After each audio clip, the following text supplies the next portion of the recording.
Channel হাসি খুশি দীপিকা। কেমন আছো তোমরা সবাই? আশা করছি তোমরা সবাই খুব ভালো আছো, সুস্থ আছো। আর তোমাদের ভালোবাসাতে আমরাও বেশ ভালো আছি আর সুস্থ আছি। আর এখন বেজে গেছে দুপুর 12টা। আমরা যাচ্ছি, কোথায় যাচ্ছি ড্রেস আপ দেখেই তো বুঝতে পারছো। আমরা যাচ্ছি ঠাকুরনগর। আমি যাচ্ছি আমার জীবনের প্রথমবার আজকে। তো আমি তো প্রচুর পরিমাণে ভীষণ ভীষণ ভীষণ খুশি।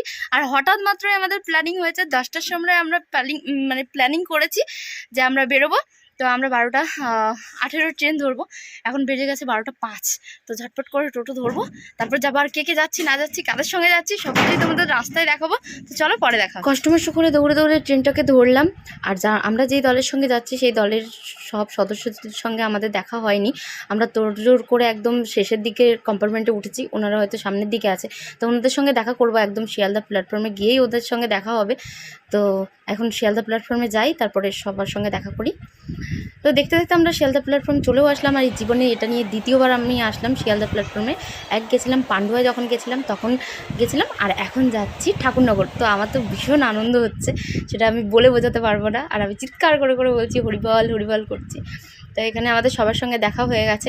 এখন আমরা ঠাকুরনগরের ট্রেন ধরার জন্য লাইন দিয়ে দাঁড়িয়ে আছি। এত ভক্তবিন্দুর ভিড়, সবাই হচ্ছে মতুয়া ভক্তবিন্দুর ভিড়ে সাধারণ যারা যাত্রী আছে তারাই চলাফেরা করতে পারছে না। আর এখানেই দেখতে পাচ্ছ এত শয়ে শয়ে হাজারে হাজারে ডাঙ্কা। তাহলে ভাবো ঠাকুরনগরে কত লাখ লাখ ডাঙ্কা।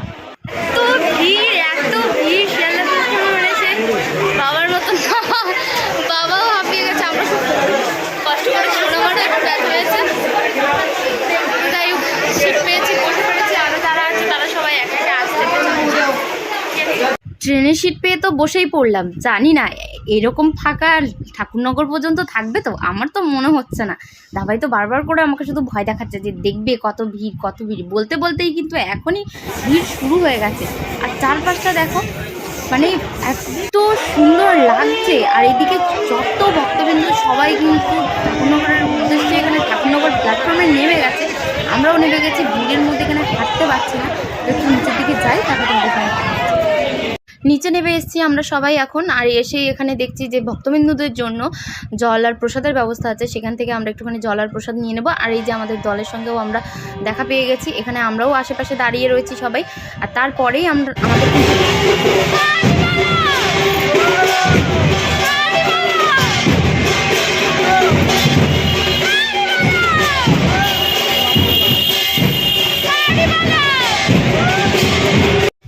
আমরা এখন যাচ্ছি এক ভক্তবিন্দুর বাড়িতে, সেখানেই আজকে আমরা থাকবো। আর দেখতে দেখতে আমরা কিন্তু চলে এসেছি ভক্তবিন্দুর বাড়িতে।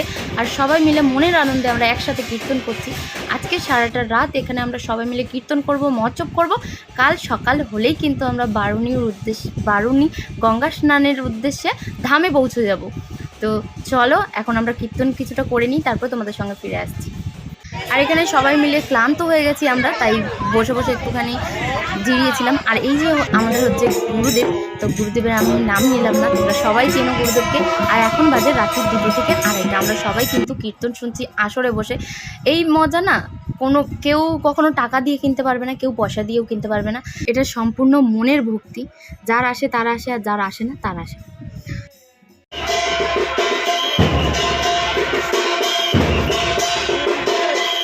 সারা রাত কীর্তন করতে করতে কখন যে সকাল হয়ে গেছে আমরা কিন্তু কেউ টের পাইনি। তো যাই হোক, এখন আমরা সবাই মিলে ধামের উদ্দেশ্যে রওনা দেবো। তার আগে সকালবেলা এখানে কিছু প্রসাদের ব্যবস্থা ছিল, আমরা সবাই মিলে প্রসাদ খেয়ে নিয়েছি। এখন আমরা কিন্তু ধামের উদ্দেশ্যে রওনা দেবো।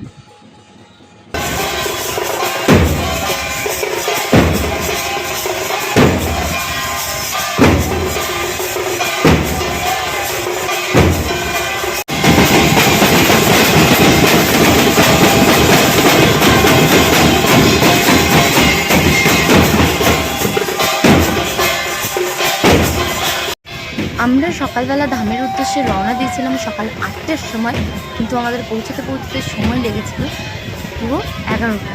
কারণ এত ভক্তবৃন্দ আসছে ধামের উদ্দেশ্যে, সবাই মিলে একসাথে মজা করে করে যাচ্ছি আমরা। কথায়ও আছে যে কষ্ট করলেই কেষ্ট পাওয়া যায়। কষ্ট যদি না করে সব কিছু পাওয়া যেত, তাহলে কোনো মানুষ কষ্ট নামটাই জানত না। তো কষ্ট করে করে তার উদ্দেশ্যে যাচ্ছি, সেই নিয়ে যাবে সবাইকে সঠিকভাবে।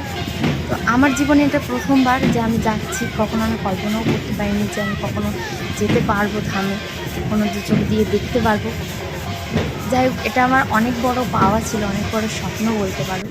তো সেটাও আমার পূরণ হয়ে গেছে। আর দেখতে দেখতে কিন্তু আমরা পুরো ধামের একদম সামনের গেটের কাছে আমরা দাঁড়িয়ে আছি। এখানে অনেক ভক্তবিন্দু, সবাই ধুলোর গড়াগড়ি খাচ্ছে, সবাই মনের আনন্দে যে যার মতন ধুলোর মধ্যে গড়াগড়ি দিয়ে চরণ তুলে নিচ্ছে সব ভক্তবিন্দুতে। তো এর থেকে বড় পাওয়া জীবনে আর কিছু হতে পারে না।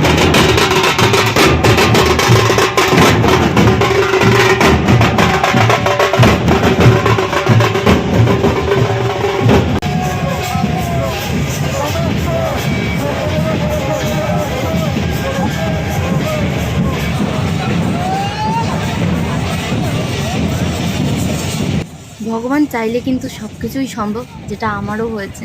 আমি জীবনে কখনো কল্পনা করতে পারিনি, ভাবিও নি কখনো যে আমি কখনো আসতে পারবো। তো এসেছি, এত ভক্তবিন্দু।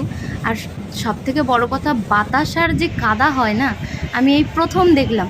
তো পুরো ধামটা আমরা সবাই পরিক্রমা করলাম, চারপাশে পরিক্রমা করার পরে তারপরেই কিন্তু আমরা গঙ্গা স্নানের উদ্দেশ্যে, পূর্ণ গঙ্গা স্নানে যাব আমরা সবাই মিলে। তো এখানে আমাদের আগে পরিক্রমাটা সেরে নিই, তারপরে কিন্তু আমরা পূর্ণ গঙ্গা স্নানের ঘাটে যাবো। আর এখানে এসে ঠাকুরবাড়ির একজন সদস্যকে যে দেখতে পাবো, সেটাও আমার কখনো জানা ছিল না। তো সেটাও আমার সার্থক হয়ে গেছে। এরপরে যদি আমার জীবনও কখনো চলেও যায়, তাও আমার মনের মধ্যে কোনো আক্ষেপ থাকবে না। এই একটাই ছিল যেটা আমি দু চোখ ভরে শুধু আমি দেখেছি। এর আগে শুধু মানুষের মুখে মুখে শুনেছি, ফোনে দেখেছি, কিন্তু আমার নিজের চোখ দিয়ে আজকে দেখে নিয়েছি। আমার জীবন সার্থক হয়ে গেছে।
পুরো ধাম আমাদের পরিক্রমা করা শেষ হয়ে গেছে। এখন আমরা পূর্ণ গঙ্গা স্নানের উদ্দেশ্যে গঙ্গার ঘাটের কাছেই দাঁড়িয়ে আছি। এত ভক্তবিন্দুর ভিড় আমি আগে কখনো দেখিনি। তার দয়ায় সব কিছু চলছে, তার দয়ায় হাওয়া চলছে, বাতাস চলছে, আমাদের শরীরের নিঃশ্বাস প্রশ্বাস সব কিছুই তার দয়ায় চলছে। এত মানুষ, মানে এত মানুষ কোথায় ছিল সেটাই আমি ভাবছি। হাজারের থেকেও বেশি, লাখের থেকেও বেশি। তো আমরা সবাই মিলে এখন গঙ্গা স্নানে যাব। আর ভাবছি যে একটু ভিড় কমুক, একটু ভিড় কমুক, কিন্তু ভিড় কখনো কমছেই না। চলো গঙ্গার ঘাটে গিয়ে তোমাদের দেখাচ্ছি। আমার কাছে রয়েছে আমার দুটো সন্তান, দুটো সন্তানকে নিয়েই আমি গঙ্গায় স্নান করব। তো এখন ভাবছি যে ওদেরকে নিয়ে কি স্নান করাবো না মাথায় এনে জল দিয়ে দেবো। তো দেখো, এত লাখে লাখে মানুষ, এত লাখে লাখে ভক্তবিন্দু, ভগবান যে জানে যে কোথা থেকে এসেছে। সবাই নিশান স্নান করাচ্ছে, কিন্তু আমাদের বাড়িতেও নিয়ে গিয়ে আমরাও বাড়িতে গিয়ে জল ছিটিয়ে নিশানকে স্নান করে দেবো। এখন চলো আমার দুই সন্তানের জন্য আমি একটু গঙ্গা থেকে ওদের জন্য জল নিয়ে এসে ওদের মাথায় দিয়ে দিই, যাতে ওদের শরীরটাও সুস্থ থাকে। মারা তো এরকমই হয়, তাই না? চলো এখন আমি একটুখানি জল নিয়ে আসি। এই যে আমার এক সন্তানকে স্নান করিয়ে নিয়ে আমি চলে এসেছি, আর এক সন্তান নামছে। বলেছি যে তুমি এখানেই দাঁড়াও, আমি নিয়ে আসছি ওখান থেকে। আর এত ভিড়ের মধ্যে তো তাই জন্য আর নামালাম না। সবাই বলছে যে স্নান করলেও যা, মাথায় জল দিয়ে গায়ে ছিটিয়ে মুখে নিলেও তাই ভাবলাম ওদেরকেও তাই করি। তো আমিও সেই জন্যই দিয়ে দিলাম আমার 2 সন্তানকে, আমি নিজেও দিয়ে নিলাম। আর দেখতে দেখতে কিন্তু এই দেখো সবাইকে দিচ্ছিলাম আমি। আর এখানে গঙ্গার ঘাট থেকে আমরা উঠে এসে দেখছি সেই দৃশ্য যে ঠাকুরবাড়ির আমি কাউকে দেখতে পেয়েছি।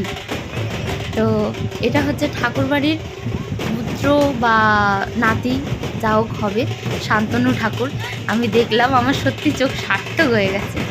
আমি কখনো ভাবতে পারিনি, আর একদম পুরো আমার সামনে থেকেই যাচ্ছিল। আমি মানে অনেক অনেক অনেক আনন্দ হচ্ছিল, সেটা আমি বলে বোঝাতে পারবো না।